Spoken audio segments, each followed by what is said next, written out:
from Love Learn Tennis again. Second part, I just want to, again, to talk about how to teach beginners.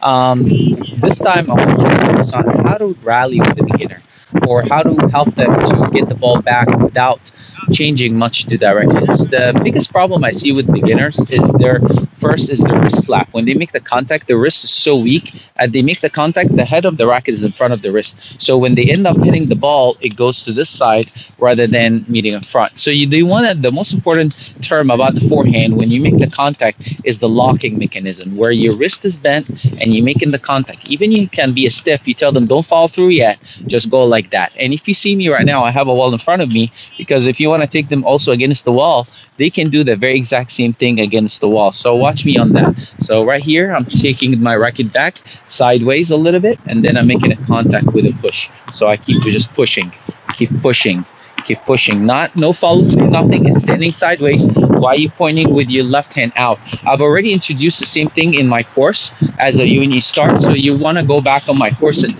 see it. But this is the most important aspect, and challenge them. If they make 5, let them make 7. If they make 7, see if they can make 10. So this is, really good, helpful tip that you can have them turn, make the contact, and go. And then if you go on the court, just tap the ball back and forth and see how many times you can go.